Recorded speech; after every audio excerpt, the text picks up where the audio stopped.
Bienvenidos a una nueva emisión de Derecho a Disentir, el espacio de Justicia TV en el que abordamos con estudiantes de diversas carreras y universidades algunas de las sentencias más relevantes de la Suprema Corte de Justicia de la Nación. Hoy vamos a platicar sobre el acceso de servicio a guarderías prestado por el Instituto Mexicano del Seguro Social en condiciones de igualdad. Yo soy Alejandro Telles, esto es Derecho a Disentir, comenzamos.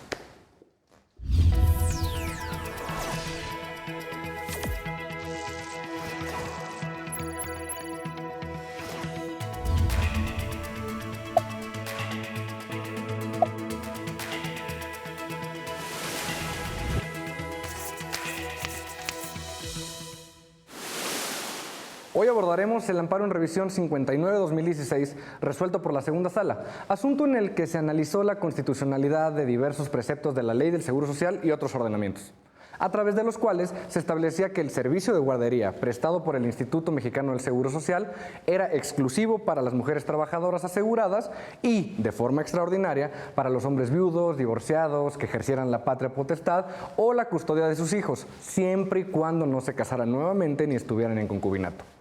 La Suprema Corte determinó que esta distinción era injustificada y discriminatoria, pues no existía una razón objetiva para ese trato diferenciado, además de que presuponía una asignación a la mujer del rol de cuidado de los hijos, por el solo hecho de serlo, lo que implicaba un estereotipo de género. Por último, la Corte enfatizó que dichas normas resultaban violatorias de los derechos de la niñez y el interés superior del menor, al privarlos del acceso al servicio de guardería del IMSS a través de su padre y limitarlo en forma discriminatoria a las mujeres aseguradas. Para platicar sobre este tema nos acompañan los abogados Carlos Arce, Steven Trigueros, Julieta Ochoa e Isaac Martínez, el antropólogo físico Luis Alberto Rodríguez y de Ciencias Políticas y Administración Pública Florencia López de Rodas y Constanza Delgado. Bienvenida, Constanza. Cuéntame, ¿qué te pareció la sentencia? Muchas gracias, Alejandro. Bueno, a mí la sentencia me parece bastante atinada. Te lo puedo decir yo como hija de papás divorciados. Me parece increíble que aún en el siglo XXI, con toda esta ola feminista y de inclusión, tengamos que estar discutiendo estos temas y tengamos que llegar a instancias tan elevadas, ¿no? Para poder llegar a una resolución que sea adecuada, pues en el mejor interés del menor, ¿no? Ok, ¿tú crees que este debate, te parece muy sencilla la solución, ¿no? Que es, todos tendríamos que acceder en condiciones de igualdad. ¿Tú estás de acuerdo, Steven? Pues, por supuesto, esta sentencia resulta muy relevante porque analiza la constitucionalidad de ese precepto que se establece en la Ley del Seguro Social, ¿no? Y es precisamente el decir, el acceso al servicio de guarderías del IMSS está de entrada únicamente permitido a las madres, a las mujeres que forman parte del seguro, es decir, del instituto. están aseguradas, ¿no? En este sentido es muy importante entender que muchas veces el legislador, ¿no?, a la hora de establecer algún precepto o norma, lo hace con la mejor intención, pero se le olvida el hecho de que va a haber muchas otras situaciones que no encuadren específicamente en ese hipotético jurídico, ¿no?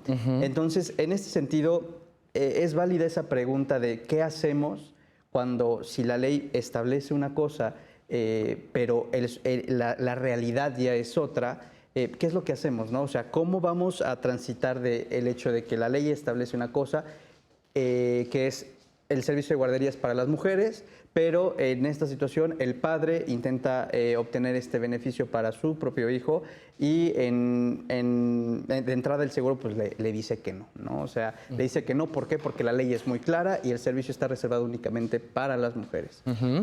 Al decir yo el hecho de que el legislador tiene esa buena intención en inicio es precisamente el hecho de que pues con lo que se buscaba con este servicio de guarderías de entrada era el hecho de que las mujeres se pudieran insertar de forma más efectiva en el ámbito laboral, ¿no? En el campo laboral que originalmente había estado pues dominado y destinado exclusivamente para los hombres, ¿no? La mujer se le asignaba un rol específico desde el inicio y era el ser madre y ama de casa, ¿no? El padre era el que se tenía que dedicar a conseguir empleo y a través del empleo pues, conseguir la remuneración para brindarles todo lo que los hijos necesiten. En este sentido es muy importante recalcar que esos roles de género pues, son roles que ya resultan superados e incluso ya resultan violatorios de los derechos humanos de las personas. ¿Por qué? Porque encuadrar a una persona en el simple hecho de tú eres hombre, tú eres mujer y estás hecho para esto y estás hecha para esto, pues de entrada ya es algo muy superado, por lo menos por el sistema jurídico a nivel jurisdiccional, ¿no? En ese sentido, bueno, ya existe la reforma a la ley federal del trabajo, ya existen algunas otras reformas que acompañan a ese tipo de percepciones, ¿no? Ahora ya la mujer y el hombre ya no tienen roles determinados, ¿no? Ahora ya los roles se determinan de acuerdo a la libre voluntad de las personas, no a su género, ni mucho menos a el hecho de que tengan la posibilidad de garantizar el acceso a distintos sectores, ¿no? Bueno, a ellos difiero, o sea, es decir, los roles existen. Y a partir de los roles es como se establece una diferencia en cómo se interpreta una maternidad o una paternidad y qué implicaciones tiene cada una. Si no, por eso de origen es como se comentaba y bien lo dijiste tú, de facto para las mujeres ese beneficio, que al mismo tiempo tampoco se escarba por qué condiciones socioeconómicas o culturales está sometida una mujer a tener que hacer eso, que de por sí no era su rol, en teoría. Es decir, hay un incumplimiento del lado, digamos, de los padres, que no son proveedores, y la mujer tiene que ser proveedora, planteando este estigma o este estereotipo básico. En ese sentido, el lado, digamos, la resolución como tal, sí contempla una noción de equidad y de cómo va a manejarse este beneficio, digamos, de forma bilateral. Sin embargo, no es hablar de que no existan los roles, o sea, los roles están. Tanto así que la expectativa de una mujer es que ¿cuándo va a ser madre? Entonces, ahí hay un estigma y hay una constante presión de cómo se establece ese discurso, y es sobre eso lo que se puede empezar a trabajar. Sobre los No, y también, estereotipos. Claro, o sea, hacer ver que, aunque muy bien intencionadamente dice que ya es una cuestión superada, no es una cuestión superada, o sea, es una cosa de realidad social. O sea, aunque no es la primera sentencia en la Corte ni ni en la doctrina internacional de que no se tiene que asignar a las personas un rol determinado en la sociedad, el hecho de que lo hayan dicho no significa que esté... Que ya se haga. Ajá, o sea, que esté materializado en la realidad, porque no es así. Es así que, o sea, otra vez reitero, yo como... Mi mamá siempre fue la que trabajó en mi casa, ¿no? Y en el mil número de mamás de mi escuela decían que mi mamá era una mala madre porque ella iba a trabajar todos los días y en primera instancia mi papá era quien se quedaba a cuidarme. Es como, ¿por qué mi mamá va a ser una mala mamá por ser la proveedora, ¿sabes? Claro. Ahora, perdón. No, adelante. Al momento de que yo dije que los roles ya no existían, era para efectos jurisdiccionales.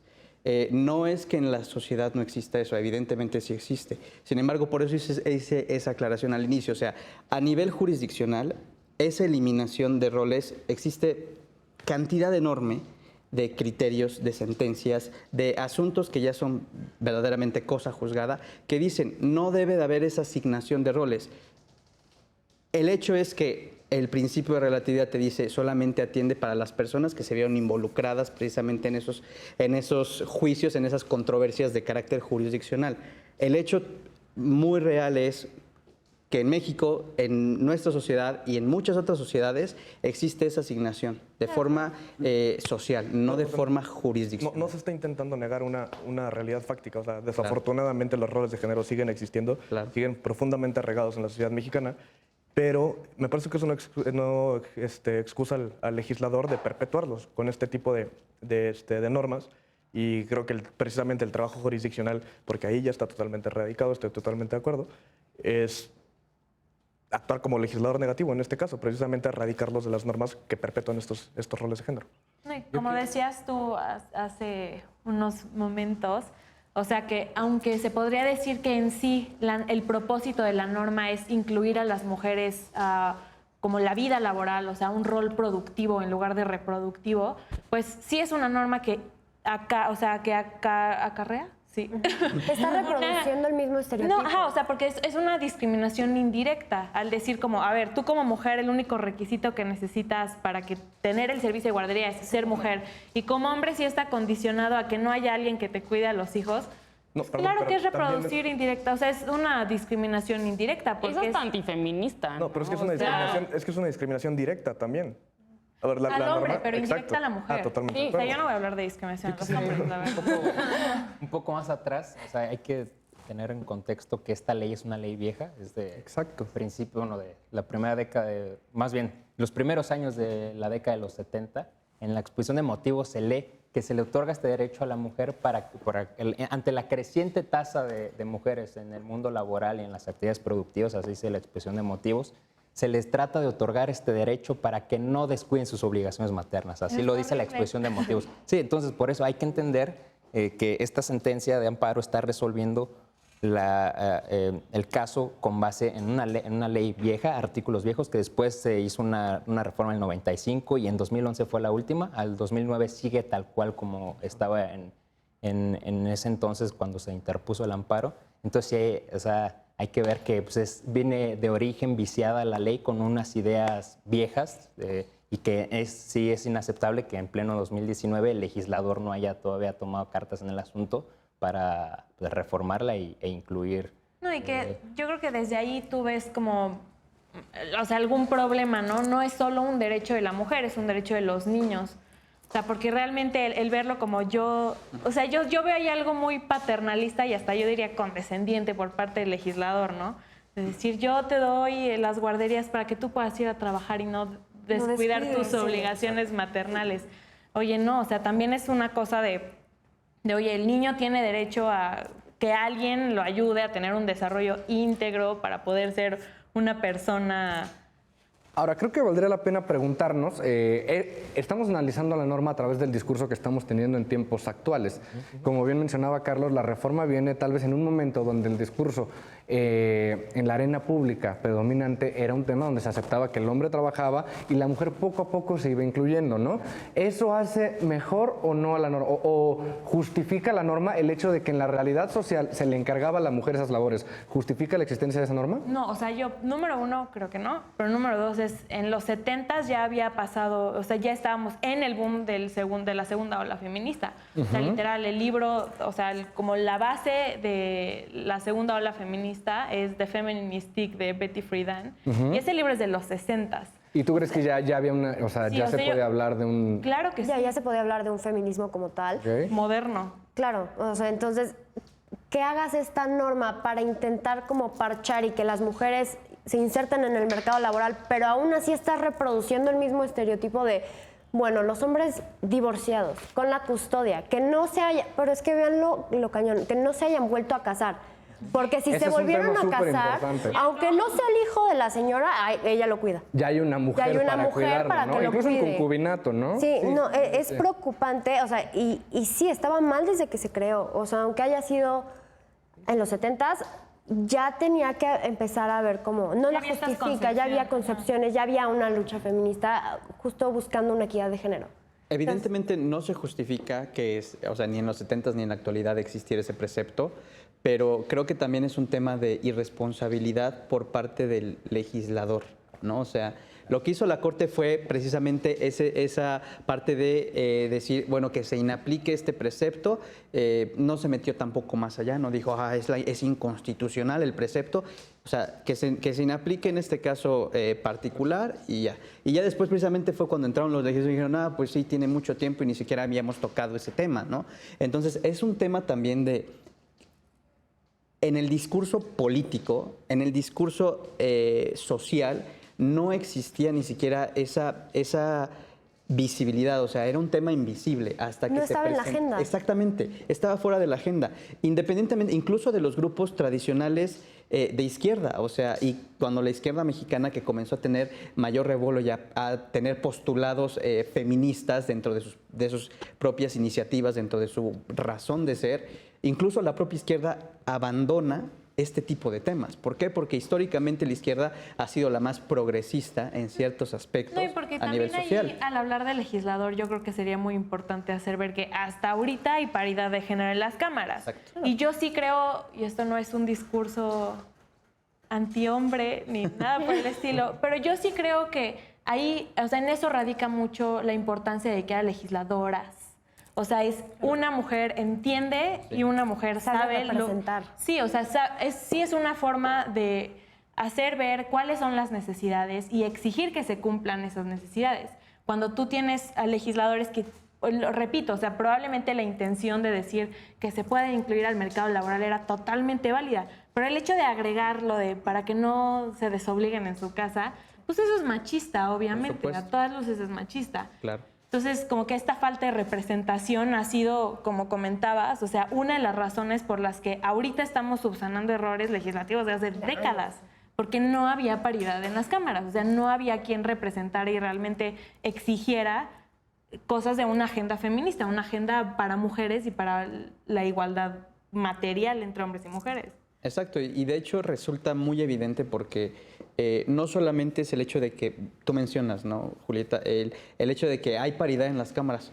¿Paridad bajo qué condiciones también? O sea, paridad, una paridad forzada. Claro, o sea, no es... porque primero empezaron las cuotas. Exacto. Y después es como, o sea, ya ni siquiera es como, bueno, estás en la cámara porque tienes el material, o sea, la madera para estar en la cámara. No es como, no, pues ya estás en la cámara, o sea, siendo mujer, porque pues ni modo, es lo que toca.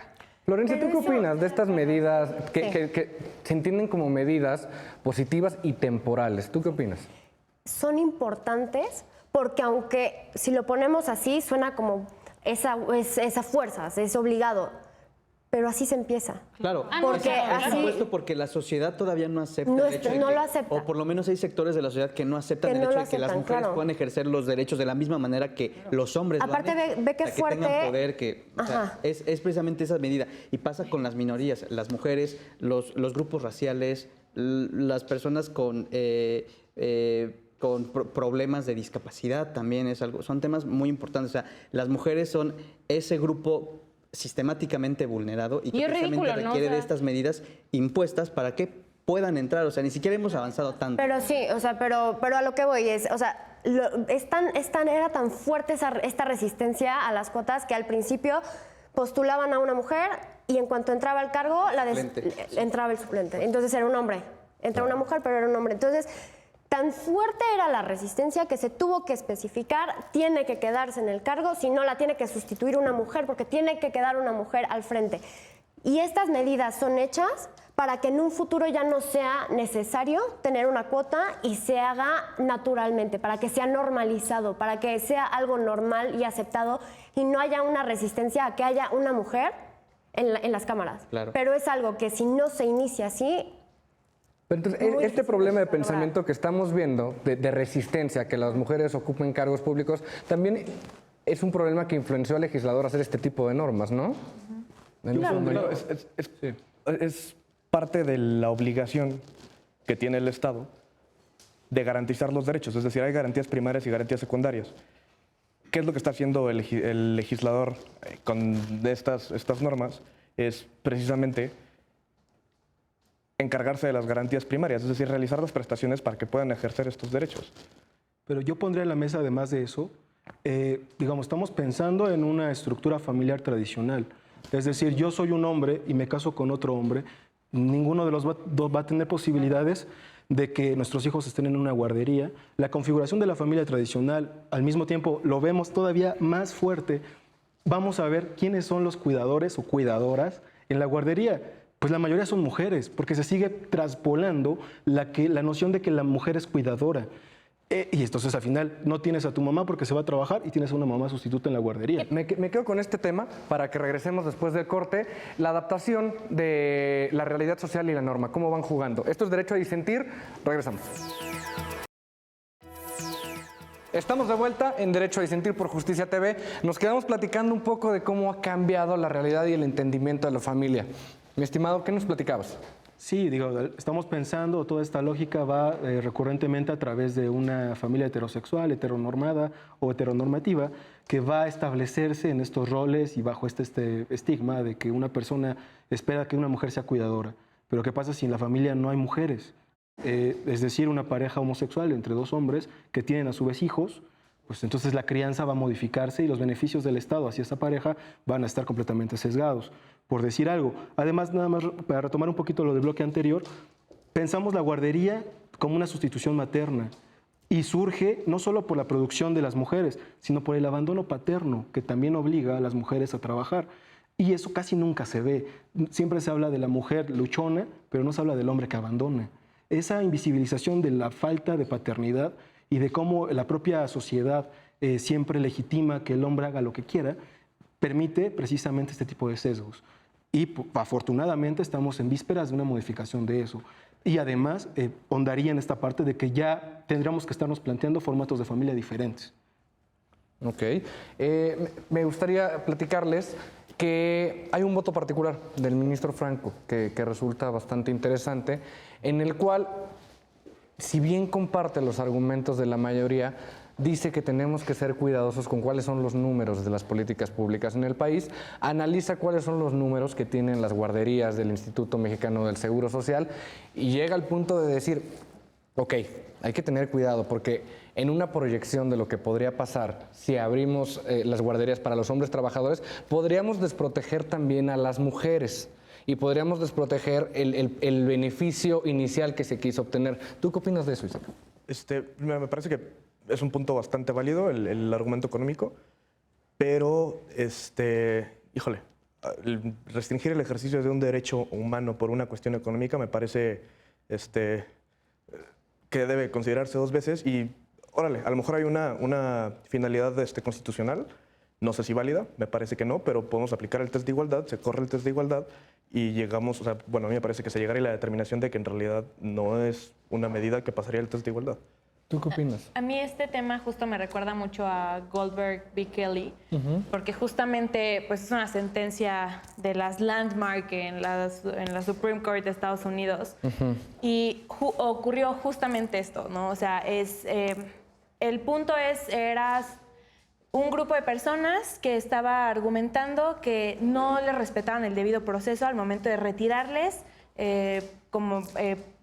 ayudas económicas para que pudieran comer, para que pudieran tener una casa. Y hay igual un voto, ahí sí es un voto concurrente, no.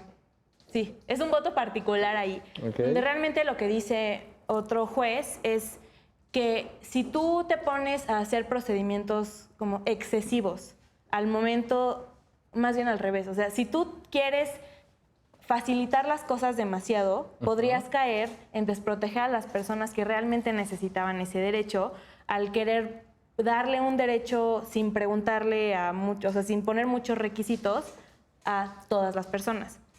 Yo en ese caso también estaba totalmente de acuerdo con ese voto particular, porque aunque tachan mucho a esos jueces o esas sentencias como de ser muy apasionadas y de querer realmente proteger a los derechos humanos en contraposición con pensar como económicamente qué es lo viable, pues yo estoy de acuerdo con lo que decía Isaac, de que tú no puedes condicionar la protección de un derecho a que el Estado tenga dinero para hacerlo. Porque también ahí entra mucho el tema de lo que estaban comentando. O sea, nosotros estamos suponiendo que aquí se habla de una familia tradicional, lo que entendíamos como tradicional, ¿no? Ajá.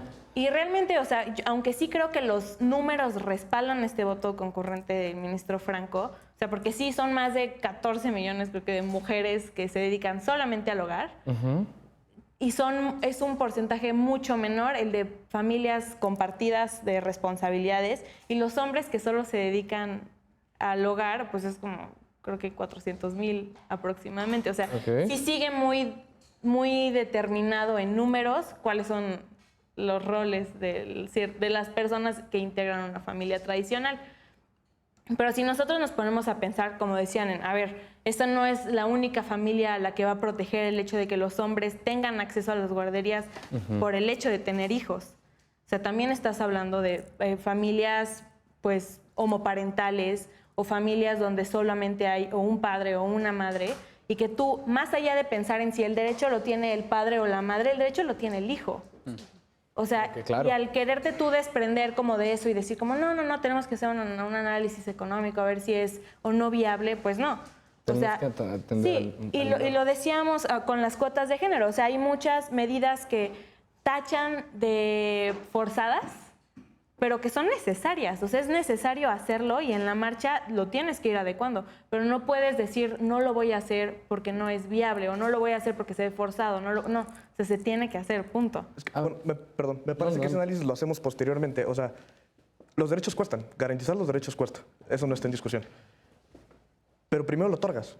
Es decir, y en igualdad de condiciones. que es algo que no sucede en este caso. Y, o sea, creo que ese es el problema fundamental de la norma, que no otorgaba el derecho ni igualdad de condiciones. Claramente era discriminatoria. La Corte ya dijo que el derecho humano de igualdad, en su vertiente de igualdad formal, implica que las normas no pueden hacer distinciones si no tienen una justificación constitucionalmente válida. Y en este caso claramente lo hacía. Después analizamos la cuestión económica. Digo, después vemos si garantizar este derecho va a ser viable económicamente, pero primero lo otorgas. ¿O ves la manera en cómo se van a repartir o sea, el gasto, o sea, ves la manera de hacerlo, pero no vas a condicionar derechos? Porque te cuesta mucho trabajo.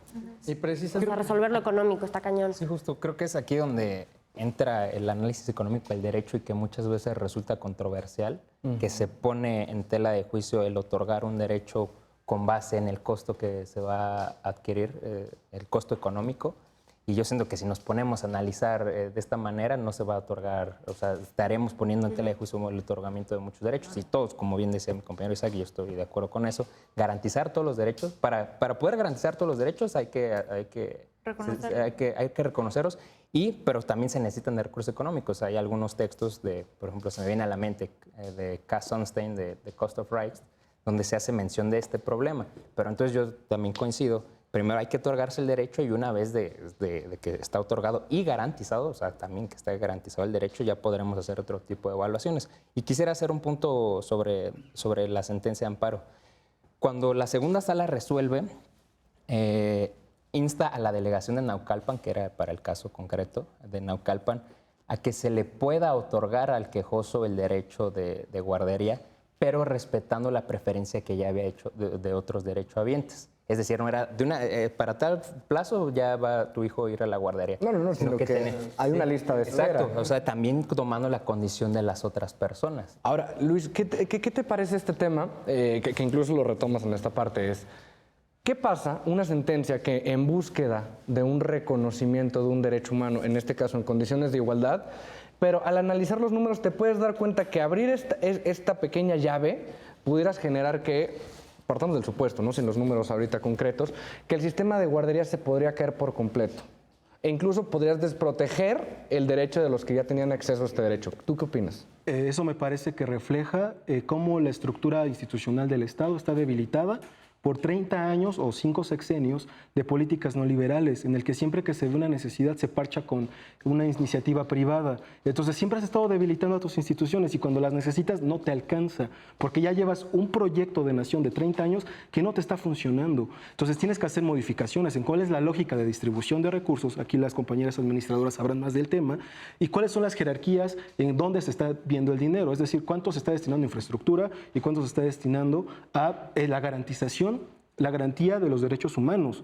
Es decir, estamos cuestionándonos si en México puede haber o no posibilidades de derechos humanos. Estamos viviendo ¿en dónde? Pues en un estado que no existe. Ahora, pero como bien mencionaba Carlos, en este libro de Cass Sunstein, menciona que alarma, ¿no? Dice, a ver, tenemos que empezarle a meter números a los derechos, tanto en sentido positivo como negativo, porque todo nos cuesta. Y si no nos empezamos a hacer estas preguntas de lo que le corresponde al Estado gastar para asegurar su protección, podemos llegar a malas políticas públicas que nos generen un Estado peor al anterior. ¿Tú qué opinas, Constanza? ¿Prefieres una sentencia idealista o una sentencia que atienda los números? Me la pones súper difícil, o sea, porque ¿a quién no le encantaría que todos sus derechos humanos fueran respetados y vivir en un paraíso donde no hay que preocuparse por los números, ¿no?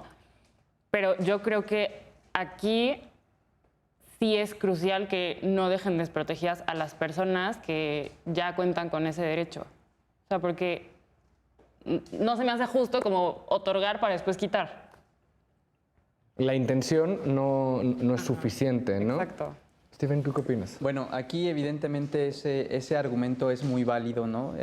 El propio sistema económico en el que vivimos lo requiere, ¿no? Requiere hacer un análisis estricto, un análisis riguroso, un análisis verdaderamente profundo de cuánto cuesta al Estado garantizar el derecho de sus gobernados. Porque también no es lo mismo el costo que tiene garantizar el derecho a una persona que es empresaria y vive en las lomas que a una persona que vive en la Sierra Guerrerense o en la Sierra Oaxaqueña, ¿no? O sea, son cuestiones muy distintas y atienden precisamente ese tema, a la desigualdad que existe en nuestro país, ¿no? Y que precisamente el voto del ministro Franco es un voto que sí atiende esas cuestiones económicas y que se entiende también precisamente la lógica que sigue, ¿no? Dice, a ver, si nosotros abrimos la caja de Pandora, ¿cuánto nos va a costar? ¿Nos puede perjudicar? ¿No nos puede perjudicar? Es entendible. Sin embargo, no podemos mejorar el Estado de Derecho limitando los derechos de una persona. O sea, eso es algo absurdo, ¿no? O sea, el hecho de que nosotros digamos, a ver, sí te reconocemos ese derecho, pero ¿sabes qué?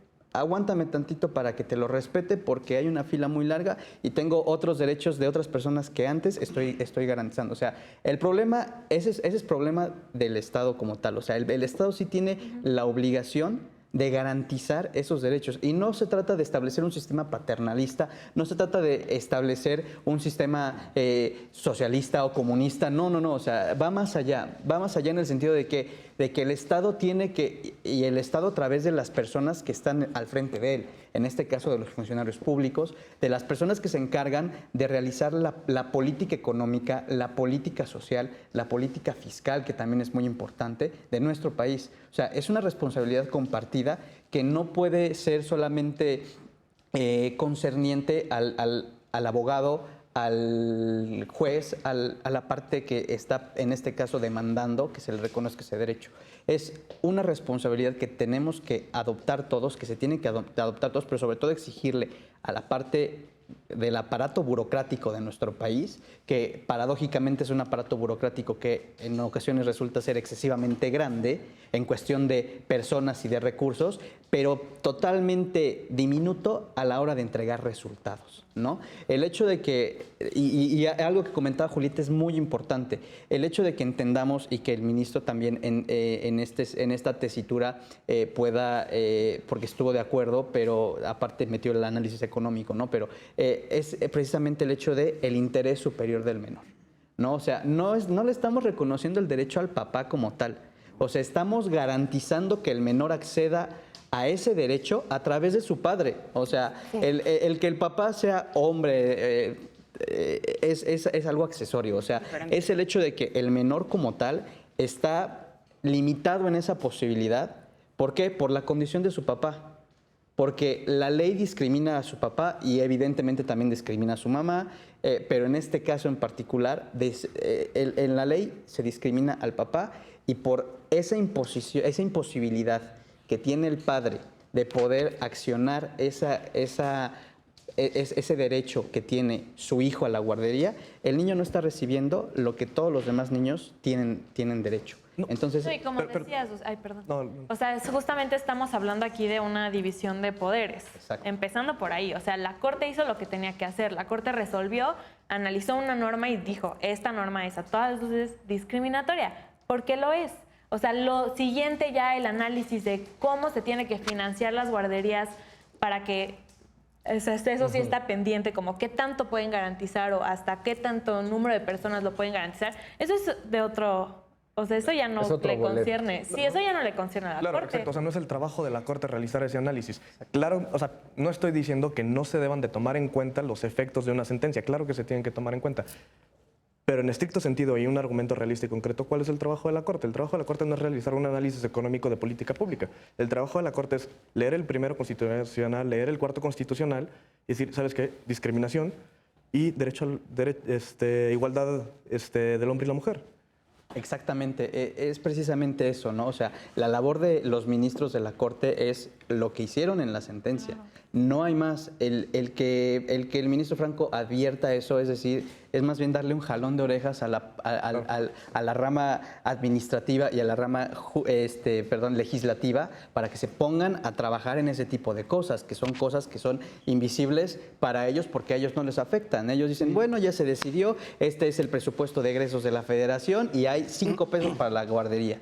Pero el ministro dice, a ver, no solamente son los niñitos que tú estás contemplando en este supuesto. ¿Por qué? Porque tú estás omitiendo el garantizar el derecho al menor a tener precisamente ese desarrollo integral, ¿no? Y que ese desarrollo integral viene precisamente acompañado de educación de calidad, de educación, de cuidado, de todo ese tipo de servicios que la guardería puede prestar a las personas y en específico puede ayudar a proporcionarle a los menores. No, y también entender como el principio de progresividad. O sea, bajo el principio de progresividad de los derechos humanos, lo que tú tienes que entender es siempre tenemos que ir para adelante y el reconocer algo y darte cuenta de que muchas cosas anteriores estuvieron mal, pues es corregirlo para que todo vaya en el mismo sentido. Pero eso tiene que ir a la par del entendimiento de la redistribución del gasto público. O sea, es entender como, a ver, las cosas han funcionado así, pero tú has descuidado grupos vulnerables, tú has descuidado como toda esta parte de derechos humanos y el hecho de que yo los reconozca o de que yo advierta que están siendo violados, pues tiene que ir aparejado con que tú tienes que cambiar la forma en la que estás gobernando, tú tienes que cambiar la forma en la que estás distribuyendo, diciendo cada quien merece esta cantidad de pesos, ¿no? Y peor aún, porque estás garantizando que el trabajador trabaje. O sea, es decir, tu fuerza de trabajo es la que se está viendo en juego. Por eso el argumento económico se desfunda. O sea, estás perdiendo ni siquiera posibilidades de desarrollo humano de los niños, que también se está negando el derecho humano de los niños, sino que ni siquiera apoyas en este discurso a tu fuerza de trabajo. O sea, entonces, ¿qué inconsistencia? Hace un momento también mencionaste, y voy a discrepar un poquito contigo, que era accesoria la discriminación hacia el padre. Ahí la verdad no estoy totalmente de acuerdo, porque saliéndonos otra vez de la cajita y volviendo otra vez a salirnos del concepto tradicional de familia, ahora, también está afectando... Perdóname, pero como bien lo mencionabas, que me parece que, si les parece, con este tema regresamos en el tercer bloque. La sentencia lo aborda desde tres perspectivas, ¿no? Y de las tres, no como accesorios, sino decir, hay una discriminación a la mujer, hay una discriminación al hombre y hay una discriminación al niño. Este tema es muy interesante y en el tercer bloque vamos a seguir platicando sobre él. Quédate en Justicia TV, esto es Derecho a Disentir. Estamos de vuelta en Derecho a Disentir por Justicia TV, un segundo bloque bastante interesante donde abordamos desde el modelo de familia hasta el análisis económico de derecho como herramienta para los jueces y para el legislador. Nos quedamos con tu comentario, Isaac, nos ibas a compartir algo. Muchas gracias, Alejandro. Te comentaba, sí discrepo un poco contigo respecto de que la discriminación hacia el padre es tangencial. Me parece que la discriminación es directa para la mujer, para el hombre y para los menores. Y lo que me parece que sí es tangencial es, volviendo al punto que comentábamos hace rato, saliéndonos del esquema de familia tradicional, me parece que tangencialmente también se afecta el derecho de planificación familiar en una pareja homosexual. Es decir, yo quiero formar una familia, los dos trabajamos, necesito acceder a la guardería y no puedo. Eso es lo que me parece tangencial. Y antes de continuar, yo creo que, bueno, hasta este momento todos estamos de acuerdo en que la sentencia resuelve bien. O sea, se resuelven bien, declaran que atenta contra 3 derechos fundamentales. Pero por otro lado, creo que esencialmente lo primero que debe de suceder es que el legislativo reforme la ley del Seguro Social para que no solamente los amparados y las personas que pueden pagar abogados y llegar a todas las instancias para poder ser susceptibles del derecho puedan tener acceso a las guarderías. Primero, entonces, que se reforme la ley. Y por otro lado, también considerar la infraestructura que tienen muchas de las guarderías. Y ahí también yo creo que podríamos volver a tocar el tema económico, porque hay que recordar casos trágicos como el de la guardería ABC. Entonces, yo siento que es súper importante saber a qué con base en el derecho, al derecho de interés superior del menor, le vamos a otorgar el derecho al padre soltero, viudo o que tiene la tutela judicial para que vaya su hijo a la guardería, ¿para qué tipo de guardería se va a ir? Entonces también tener mucho ojo en eso, y eso ya no le toca a la Corte, claramente. Entonces a las autoridades administrativas que se pongan las pilas en este tema y que no haya recortes, como actualmente en esta administración o en los últimos meses hemos visto que hay recortes a muchas áreas que son importantes para la vida de la comunidad. Y entonces yo siento que habría que poner ojo en ese asunto. Ok, como politóloga, ¿tú crees que la Corte, al emitir este tipo de sentencias, tiene que analizar estos datos, la capacidad operativa, la capacidad de infraestructura que tiene el Estado al momento de emitirse esa sentencia? ¿O debe decir, yo protejo el derecho y eso le toca al legislador? Pues es complicado. Yo creo que se tiene que tomar en consideración hasta cierto punto, pero también no excederse en sus competencias. Yo creo que a cada quien le corresponde lo que le corresponde y la Suprema Corte, o sea, garantiza y protege los derechos de las personas, establece cuando una ley es inconstitucional o es discriminatoria y toca ya a las personas especializadas en la materia de administración y de administración de recursos y de creación y análisis de políticas públicas, ver de qué manera se puede gestionar para que sea sustentable, para que sí se sostenga esta decisión y esta protección a los derechos. Yo creo que va de la mano, sí se puede tomar en cuenta cuando se está tomando una decisión, pero no hay que excederse tampoco en las competencias y afirmar cosas que no llevan un respaldo de análisis y especializado al respecto, ¿no? Pero también es como preocupante, ¿no? Porque al final del día vivimos en una nación que está completamente polarizada en absolutamente todos los sentidos, inclusive en el poder. O sea, es ridículo que estén encendidos los tres poderes y que no haya, pues, al final del día un proyecto como de justicia para todos, ¿no? En absolutamente todos los sentidos, tanto para, sí, nuestros derechos humanos, pero también para lo viable que son las resoluciones, ¿no? Ok. Luis, ¿tú compartes este punto de vista? Sí, además de que lo que tocaba un poquito Carlos, la parte de la infraestructura, la parte de la incomunicación entre poderes, entonces eso refleja cómo o sea, ni siquiera puede haber condiciones mínimas para que esto que estamos hablando se dé. Es decir, la realidad nos supera. Es casi de riesgo el poder dejar a tu hijo con alguien. Eso no podría ni siquiera estarse, digamos, ahorita considerando. Es decir, tendremos que trabajar en muchas más áreas donde, o sea, cuáles son los mínimos de espacio, ¿no? De la infraestructura como tal, es el espacio arquitectónico como tal, o sea, el reglamento de construcción, cómo se administra esa parte, cómo se disponen, quién va a tener la batuta, el personal, cómo se capacita. Hay personas que pueden, digamos, considerarse aptas para una emergencia, hay personas aptas para que el desarrollo psicoafectivo, emocional y de identidades de los niños esté, digamos, pleno, esté subsanado. Es decir, todas esas cuestiones son periféricas, pero son de fondo, porque si no están garantizadas también, la ley ya no se desdibuja, o sea, es decir, la realidad está siendo superada, la realidad supera la ley y entonces la ley ya no responde ni siquiera de forma emergente, sino de forma urgente. Entonces, esa es la cuestión. Me parece que tenemos que remitirnos a una circunstancia de planeación para que no tengamos que caer en este nivel ya de una emergencia total. De apagar fuego. Que también cabe destacar que después de justamente este incidente con la guardería BCE, sí se reforzó muchísimo todo el proceso de capacitación, todas las exigencias, o sea, hasta del espacio en el que está, de la capacitación al personal, de los cursos que les dan constantemente a las personas. O sea, sí se hizo un trabajo de refuerzo muy fuerte, muy importante, después justamente de este incidente. Qué mal que fue después de que pasara algo, pero sí se reforzó, sí hubo un refuerzo, sí ya hay más especificaciones y sí se fortaleció como esta política y este otorgamiento del servicio. Okay. No más como yo siento que justamente en ese tema entra lo que comentabas hace rato sobre el rol también como maternal que tienen los como servidores de estas instancias y guarderías. O sea, porque precisamente es al tú delegarle esa responsabilidad de crianza, aunque sea de una manera parcial o temporal, pues sí tienen una carga sobre no solo el cuidado material de los niños, pero también del desarrollo y de la educación. O sea, porque justo a mí se me hace muy importante el tema de que, o sea, el propósito de las guarderías, ¿no? Y el propósito de las guarderías sí es la integración de las mujeres en el ámbito laboral. Y esto nos lleva a la paternidad compartida, o sea, que precisamente es el poder entender que ambos padres son totalmente responsables de labor de cuidado y de labor productivo. O sea, no puedes separarlos por género o por sexo, porque realmente es una responsabilidad de los dos. O sea, cuando una pareja, sea heterosexual o homosexual, decide tener hijos, pues eso lleva todas las responsabilidades inherentes a cuidar hijos. Y estas no se tendrían que distinguir, o sea, de por A o B. Se tienen que, o sea, repartir equitativamente.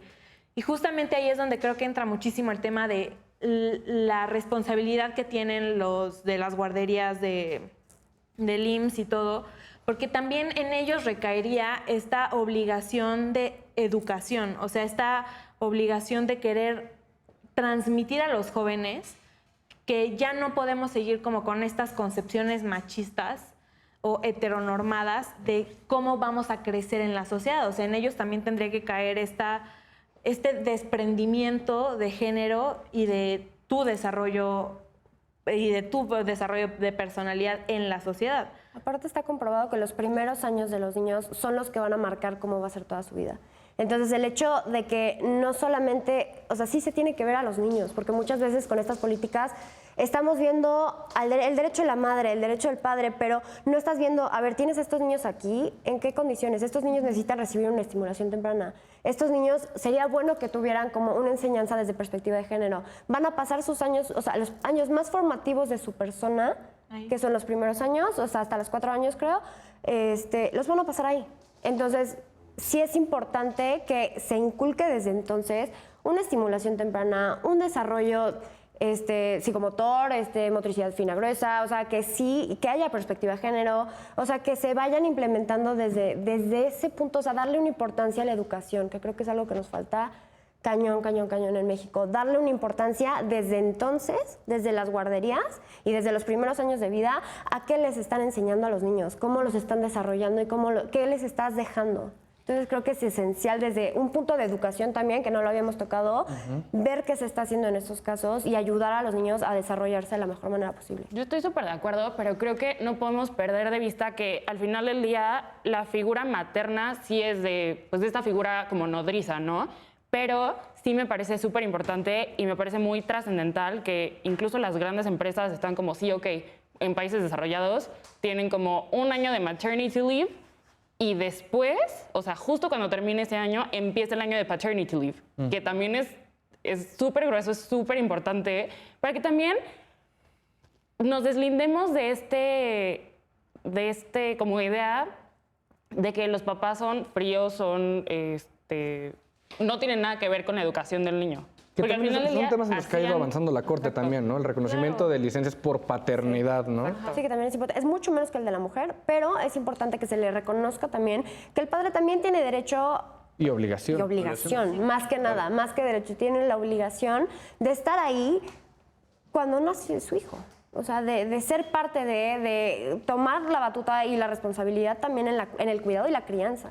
Súper importante. Ahora, Luis, ¿tú qué opinas? En todo este debate que se dio con esta sentencia, había voces que decían, ok, evidentemente tenemos que partir a un esquema de igualdad. Dice, sin embargo, no podemos pasar por alto que históricamente ha habido un esquema de discriminación a la mujer y que todavía premia. Entonces, tenemos que dar cierta preferencia para los hijos o hijas de mujeres, aunque sea temporalmente, hasta que tengamos un piso parejo. ¿Tú crees que sí se justifica? Se puede justificar, sobre todo hablando de los niveles de necesidad. Sin embargo, esta parte tiene que sí darse por un filtro. Es decir, ¿quién está determinando y bajo qué circunstancias, ¿no? Por ejemplo, en este caso se estaría estableciendo que todas las mujeres están en un nivel de necesidad. Es como un valor entendido en ese sentido. Y por eso los hombres se tiene que hablar de estos niveles de necesidad. Entonces, si estás diciendo que todos vamos a partir del mismo nivel de necesidad, ok, entonces, ¿cuál va a ser el nivel o la manera de garantizar ese papel, ¿no? Ahí es en donde entra la parte importante, es decir, hay personas que necesitan trabajar para sobrevivir y ese es un nivel de urgencia total y trabaja tanto la mamá como el papá y entonces a lo mejor la crianza como tal está completamente desprotegida porque ya ni siquiera le estás garantizando ni al niño ni a los papás una economía lo suficientemente rentable para que puedan formarla. Es decir, estás obligando a que la guardería sustituya por completo el rol de la familia.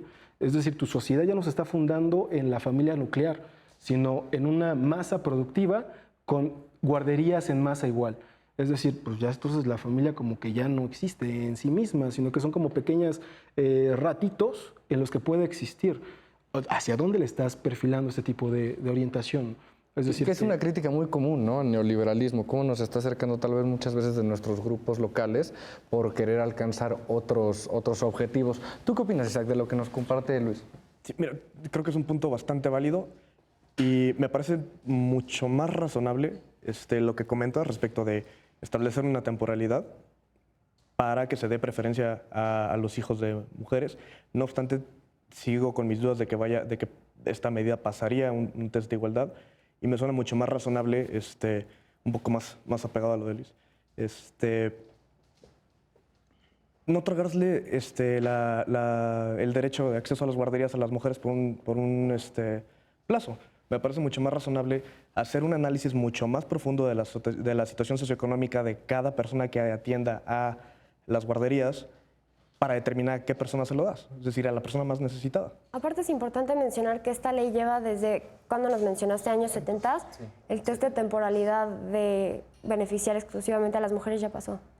Sí, y siento Entonces, yo creo que ya. Justo relacionado con esto es un claro ejemplo de cómo las normas no avanzan conforme las relaciones sociales, cómo el legislador muchas veces se atrasa a ver la agenda política o más bien el desarrollo de las sociedades. Siempre es necesario que se vaya a la par y que vayan innovando, pero aquí es también donde entra la Corte con este tipo de resoluciones. Otorgas el amparo y entonces el legislativo voltea a ver la Corte y dice, no, oigan, esta ley, estas disposiciones ya no en la actualidad no son válidas. Entonces siento que la Corte hace bien en resolver esto. Y como contrapeso, si bien no insta al legislativo uno no declara inconstitucional el artículo, te digo, hace voltear al legislativo para darse cuenta de que no están haciendo bien su trabajo, que no están avanzando las normas al ritmo de las relaciones sociales. Ok. Eso es un punto a considerar Julieta, ¿tú qué opinas? ¿Se vale temporalmente? ¿No se vale? En este caso no, en los electorales sí. No, yo creo que, yo no veo por qué no sería válido establecer un periodo de temporalidad para poder, sí, tener un piso parejo, porque precisamente es eso, estás hablando de, aquí ya hasta podrías meterte a un tema de prelación, ¿no? O sea, es una persona que ya con anterioridad había solicitado el acceso a las guarderías, o sea, no tendrían por qué tener ese derecho de ser atendidos con anterioridad si lo solicitaron con anterioridad, que personas que hasta ahorita están teniendo esa posibilidad de tenerlo. Ok. Constanza, ¿tú qué opinas? ¿Se puede o no se puede por un tiempo? Creo que lo que comentábamos en los bloques anteriores, ¿no? O sea, creo que es lo más atinado porque al final del día, pues es la única forma en la que se va a lograr, ¿no? En la que va a permear a que verdaderamente haya un cambio y pues creo que es como el precedente un poco a que empiece a haber esta igualdad y equidad que tanto necesitamos en este país para que todos nos podamos desarrollar de la manera más óptima, ¿no? Empezando por los niños en las guarderías. Ok, perfecto. Steven, ya casi para retirarnos, ¿con qué te quedas después de este debate y la sentencia? ¿Con qué te quedas? Pues evidentemente es un tema que más que controvertido es un tema urgente, ¿no?